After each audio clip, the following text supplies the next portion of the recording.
Hello everyone. So today we'll be talking about chapter 4, which deals with the role of interpretation, right, in research.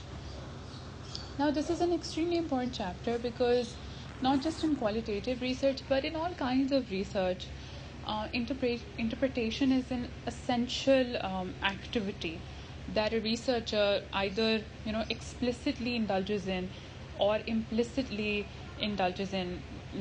What that means is that either they do it consciously, that they understand that they're interpreting data, or they do it implicitly without knowing it, in the sense that they make sense of certain data a particular way, they analyze it a particular way, but without understanding their own role in interpreting the data. What we've seen in qualitative research thus far is that within qualitative research we try to be extremely conscious of the role of the researcher. We try to be extremely conscious of what we are bringing to the research, whether that may be in our role of choosing particular research questions, that may be in our choice of research participants, that may be in our choice of methods of analysis, and obviously that whatever our method of analysis, whatever our participants, whatever our questions, the way that we analyze the data, right, or the way that we interpret the data, that will always play a very, very significant role in whatever research findings that we might have, right? Now, when we look at interpretation more broadly, right, as a construct, and we look at its history, one of the things that we see is that initially interpretation was used as a discipline. It evolved because you needed to interpret certain texts. So they might have been religious texts, which might be somewhat ambiguous in meaning, and therefore you needed someone to read through them and interpret them, right? And that's one of the things that you see. So even within Islam, what you see is that interpretation, or what we call tafsir, right, can differ from one scholar to the other. So even though we say that the Quran is a book which is extremely clear, but interpretation of it can differ from one person to the other. And likewise, when we're doing research, when we're looking at data, right, interpretation can differ researcher from researcher. It can also differ, and this is important, given the sort of orientation that you take to it, given your own assumptions, your own epistemology, the epistemology that you are subscribing to, within, given the sort of research questions that you were asking, right? And we've talked about these 3 different epistemologies, but it's a good thing that we're getting to review it, because with the sort of break that we've had, some of you might have become rusty. The ideas might have become a little rusty.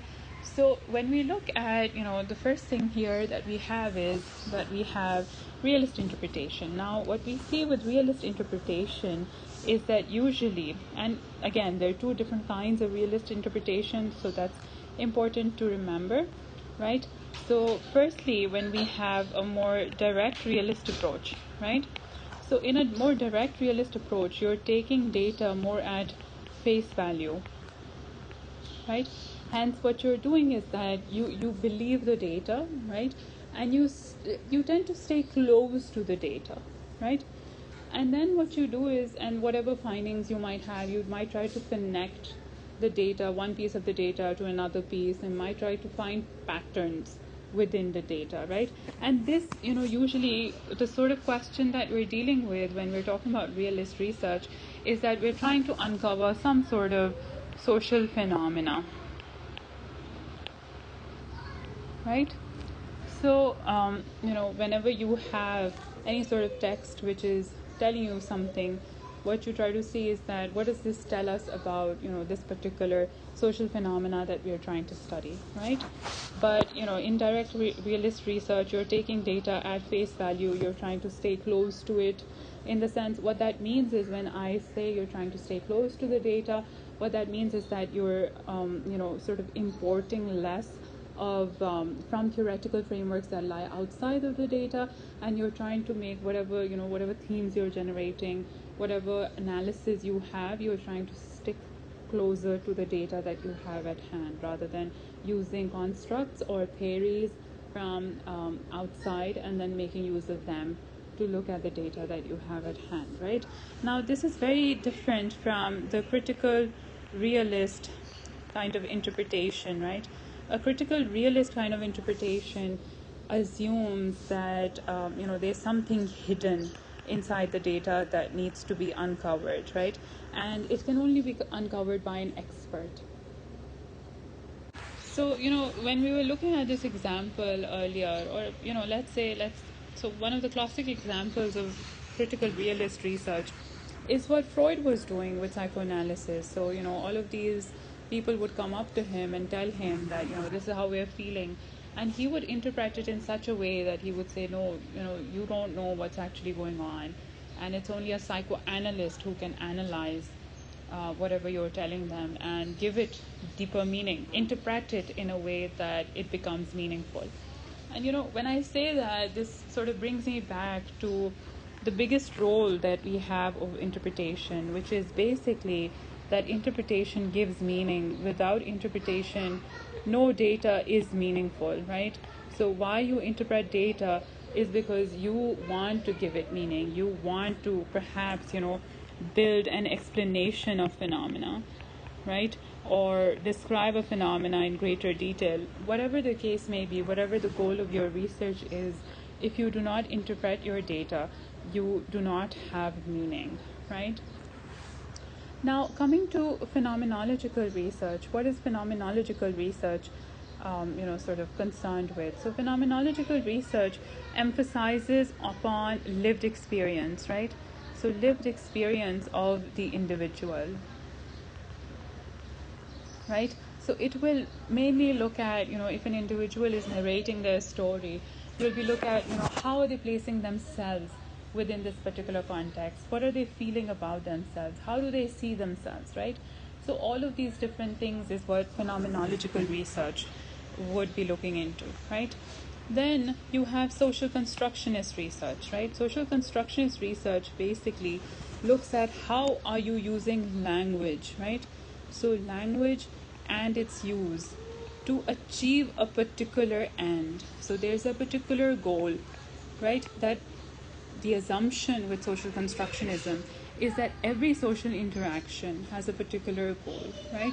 And what you're looking at, how you analyze data through social constructionist lens, is that you look at how is language being used to achieve this particular goal, right? So having said that, we will move now to a piece of text which is an example given in your books. I'll go over it with you here so that it becomes clearer for all of you. So let's move on. Yes, so this is what it is, right? So this text, it says, well, I was on my way to the shops, just walking down the high street, when I heard this noise.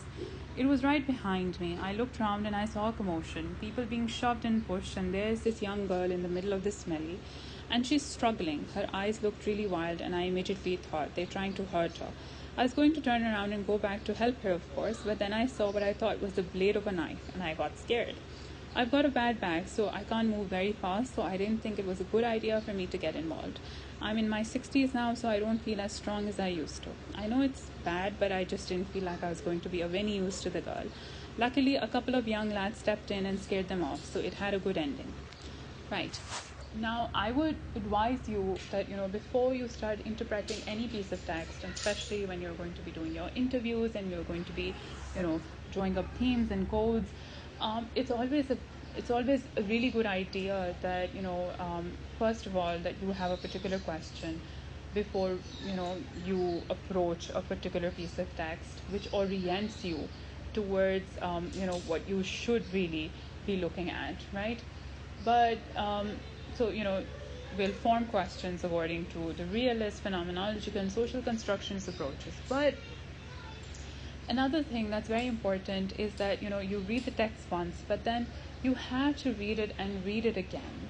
So reading and rereading the text is really something that's really important, and you will find something new each time. And, when we talk about qualitative research and we talk about drawing up themes in qualitative research, the way that you know that you know, sort of exhausted your data is when you keep forming the same codes and the same themes again, you know, when it becomes redundant, when you're not forming anything new.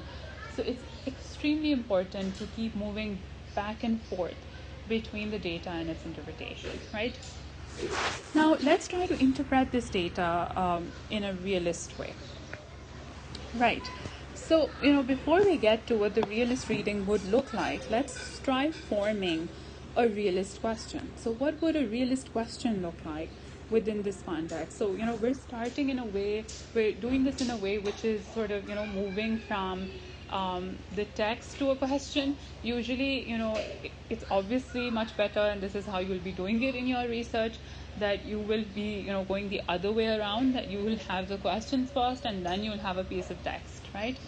But because we already have a piece of text that we're working with, so what we'll do is that we'll form questions, right? So a realist reading can involve something like, so, you know, let's make two questions. So one can be a direct realist question and the other can be a critical realist question.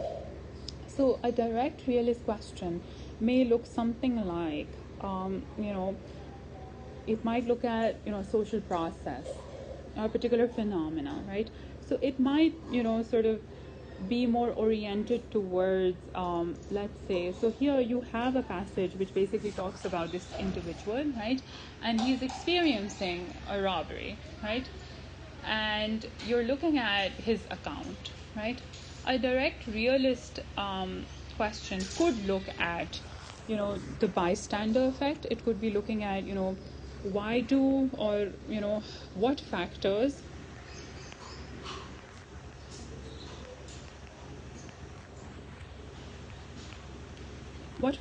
lead to individuals,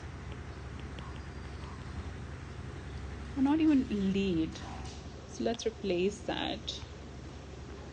So let's have something like what factors are implicated, or what are the factors that perhaps enable, right, or ensure, something like that, ensure that, or actually very simply, right, how do individuals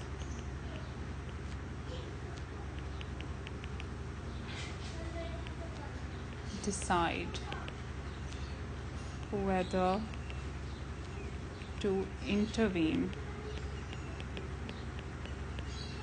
if they are experiencing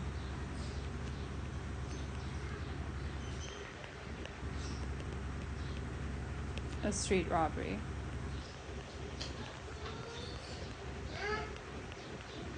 Right? So, you know, this is a direct realist question. It really asks you something about a social phenomena. You might be interested in, let's say, a social psychological question of, you know, the bystander effect, which is basically that, you know, people, if they experience something, if they're witnessing something, how likely are they to help versus how likely are they to be just bystanders to whatever it is that they're witnessing. Right, and what exactly would be a direct realist question?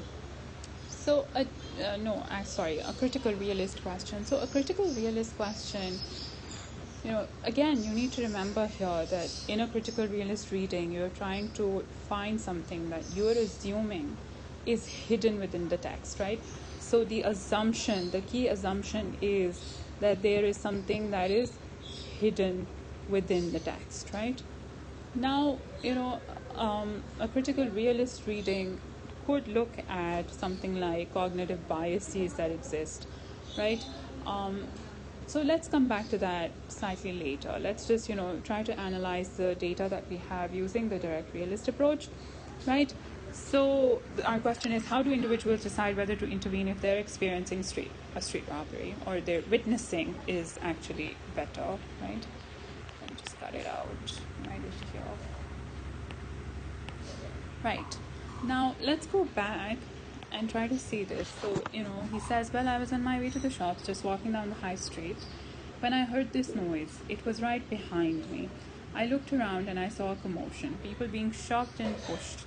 And there is this young girl in the middle of this melee, and she's struggling. Her eyes look really wild, and I immediately thought they're trying to hurt her. I was going to turn around and go back to help her, of course. But then I saw what I thought was the blade of a knife. Now this perhaps is important to you, right?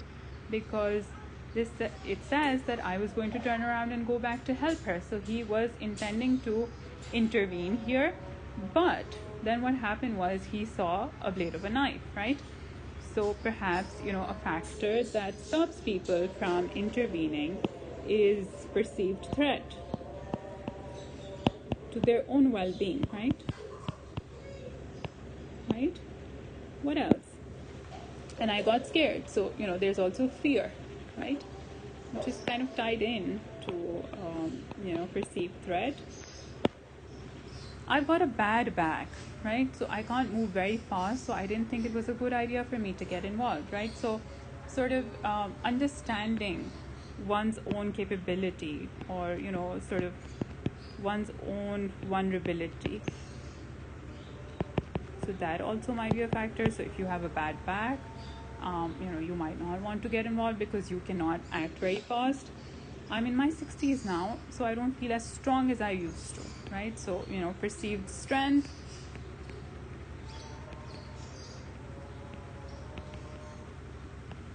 Right? And I'm, right. I know it's bad, but I just didn't feel like I was going to be of any use to the girl. Right? And then it says your own usefulness, so perception of your own usefulness, right? And then luckily a couple of young lads stepped in and scared them off, so it had a good ending. And then perhaps when you see around you, what do you see? Are there other people helping, right? So sort of presence of others, right? So you get all of this if you are trying to understand this through a direct realist approach, in which you're asking this question that, how do individuals decide whether to intervene or not?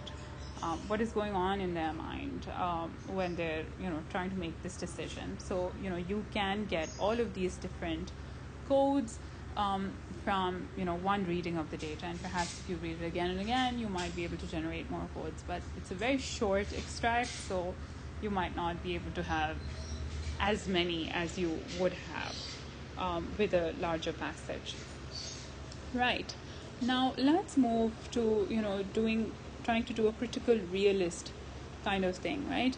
So a critical realist approach would assume that, again, it would look at this sort of piece of this extract in a more sort of in a way that is questioning it rather than believing it, right? When we're doing a direct realist approach, we're believing whatever this person is telling us.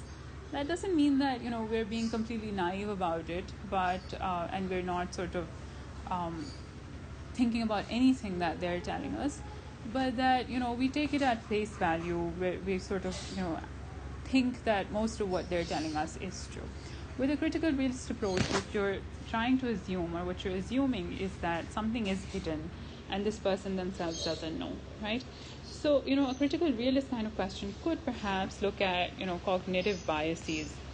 So what are some of the cognitive biases that exist? Or, it could be asking about something like schemas. Now, you might think that this is extremely far-fetched, but when you look at this, so, when we go back to the reading, he talks about how he was going to help her, right? But then he saw what he thought was a blade of a knife, right? So with a critical realist kind of reading, right, you might sort of question this, and you might say that, did this person actually see what was the blade of a knife, or is it just that, the way schemas work, that, whenever you're witnessing a robbery, you expect to see a knife there, right? You expect something of the scene, and that is what guides your perception, really, and then that can guide your behavior, right? So this is how a critical realist would approach this, right? So the question here could be, what are some schemas that people have of street robberies, right? Or what are some of the cognitive biases that individuals have of what street robberies look like, right? So let me write this down. So what are cognitive biases that individuals hold?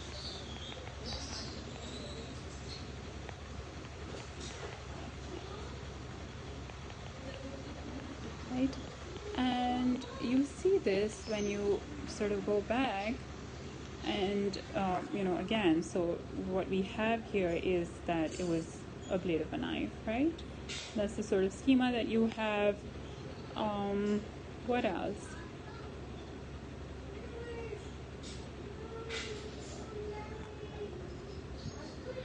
Right, so I think that's what you find here with a critical realist kind of approach. Anyway, so what we do now is that we move on to a more phenomenological way of interpreting the data. Now, what sort of questions would a researcher who subscribes to a phenomenological position, what sort of questions would they be asking of the data? Right, so a phenomenological researcher would be interested in understanding what is the experience of an individual who witnesses a street robbery, right? So how does this individual experience themselves? How do they feel about themselves when they are, witnessing the phenomena of a street robbery? Right, who witnesses a street robbery, right? Now, when we have this kind of question, and we go back, right? So, what do we find? What do we find about this person's experience? So here you might have, when he says that I looked around and I saw a commotion, people being shoved. So, it seems like he doesn't really understand initially. So it might be that there's some confusion, right? So there might be evidence of confusion, right? And so there might be willingness to help or wanting to help, but then you see a blade of a knife and you get scared. So there's fear. His experience is characterized by fear. You might think that this is the same sort of theme here, but it's really answering a very different question, because here you're looking at, how is this person, what is their experience of the robbery like? You're saying that this person is feeling fear, rather than fear is a determinant in when you're looking at whether people would like to get involved or not when they're witnessing a street robbery, right? So this is different in that sense, right? What else? And this person gets scared. I've got a bad back, so I can't move very fast, right? So how this person perceives themselves to be vulnerable, to be weak, right? How, because they're in their 60s, they don't feel strong, so they feel a lot less able to help someone else, right? So feelings about their own helpfulness,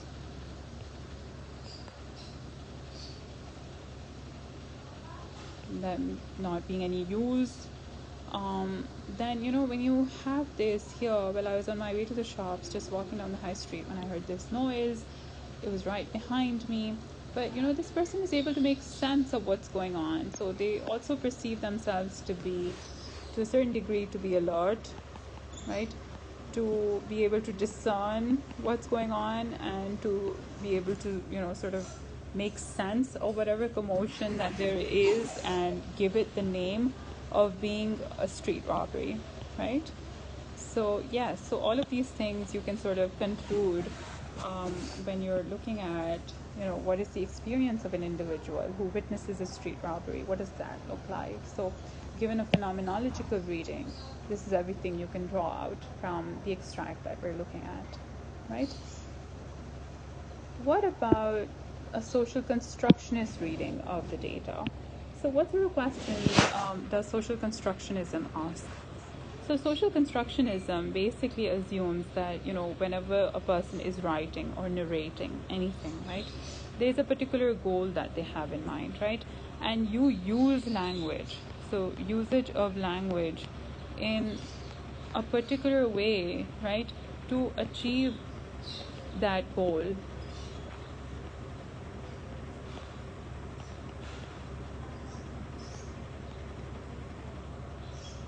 Right? So basically what you look at here is how is this person using language, or how is this person constructing themselves, right? So construction of themselves using language within this narrative.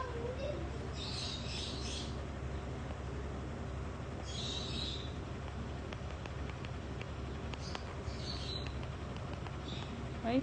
So this is what you're interested in when you're doing social constructionist research. You're not interested in looking at a street robbery as, a broader social phenomena. You're not interested in looking at the experience of this particular individual. What you're looking at, rather, is how is this person using language to construct themselves a particular way, to construct the situation a particular way. And however they're doing that has implications for themselves. And therefore, in social constructionism, you cannot really separate, the action of the individual from what they're doing, right? This will become clearer when you look at examples. So let's come back here to the text, and let's now look at it from a social constructionist lens. So now what you're saying is that, how is this person using language, right? So when they say, I was on my way to the shops when I heard this noise, right? It was right behind me. I looked around and I saw a commotion, right? People being shoved and pushed. And there was this young girl in the middle of this melee and she's struggling, right? So perhaps, we talked about how there's confusion, but perhaps this person is sort of trying to convey that there was confusion, that they did not understand fully. They're using, the sort of language they're using here is sort of, telling the reader that, they were confused. So they could not really make up their mind very quickly about what was going on, about the fact that this was a street robbery, right? And then they says, I was going to turn around and go back to help her, of course, but then I saw what I thought was the blade of a knife, right? So again, this is important that, this was the blade of the knife was there and this person was scared there. How it's important, we'll just get to it. I've got a bad back, so I can't move very fast. Now, with the social constructionist lens, when I said that you cannot separate what this person is doing and the sort of language that they're using. What you see here is that this person did not get involved, right? And, what a social constructionist researcher would sort of be getting at is, this person perhaps is trying to salvage themselves from, having the sort of image in which they are, just a bystander to a crime that was happening. And therefore, what they ended up doing was that they ended up not helping, and now what they want to do is that they want to use language, and using that language they want to put forth a justification for not having helped, right? So this is how they're using language, that they're saying they were confused, that they have a bad back, right? When they say that they're over 60, they're putting that in there because they're saying, I'm not someone you should be expecting help from, right? Because I am at this particular age, right? So there are certain other references to this within the text. I think my recording time is about to end. So before I start off the video again, I just like to close this off.